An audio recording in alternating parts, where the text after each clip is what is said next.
All right, first warning, the photos we're about to show you contain graphic, disturbing content. So if you want to, look away for a moment. And here they are. Afghan journalists brutally beaten by the Taliban for covering a protest of women fighting for freedom. A far contrast from the new regime's pledge to uphold press freedoms. And it's not only the Taliban we have to worry about. The defense secretary also admitting to a whole new terror concern.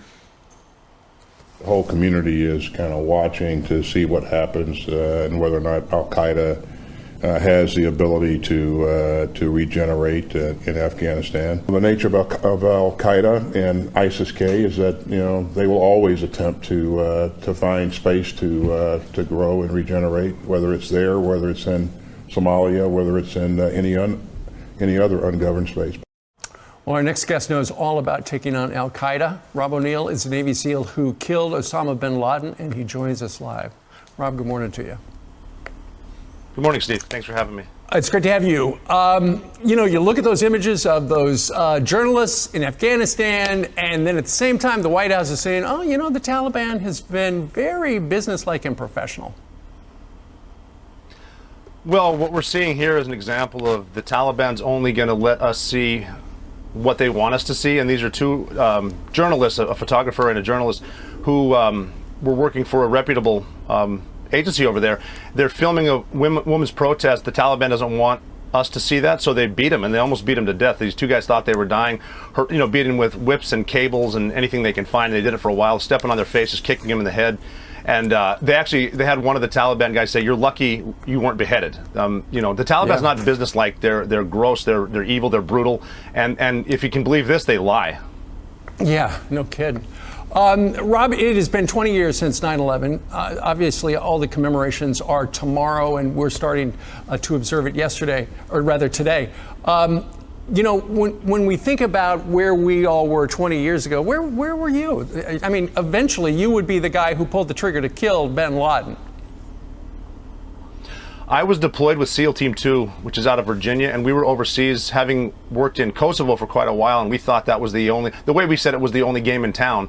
We'd gone back up to Germany to Naval Special Warfare Unit 2, and we were just getting our stuff ready, catching up on emails and things like that. When we saw breaking news and the North Tower was on fire, they said there was a small plane that hit the building, and we were looking at it on TV and thinking, that's a really big building, that's a huge hole, it's a clear day, I don't think that's a small plane. We were talking about it when at 9:03 the second plane hit the South Tower, and every Navy SEAL in the room, which was about 7 of us, said Al-Qaeda, and one of the guys did say the name Osama bin Laden, and we knew our lives, not just our lives, but everyone in the world's lives had just changed. Sure.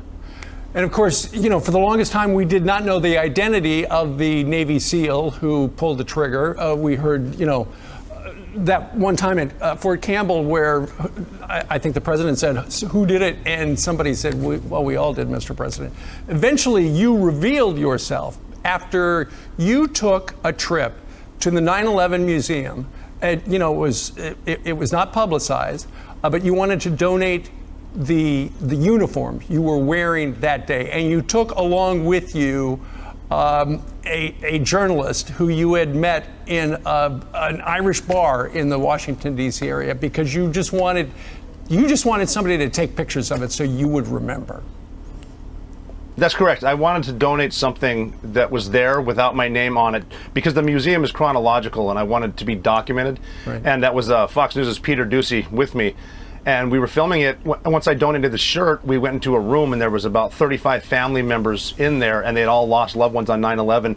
And watching their response to being able to put a face with a name that killed bin Laden, they were saying there will never be closure of the worst day in our lives, but this will help with the healing process. And it was at that moment I realized if I can help 35 people, I can probably help thousands of people with this. I've dealt with evil before, and I can handle it again, and this is definitely worth it. So I took the chance on that, and I think, yes.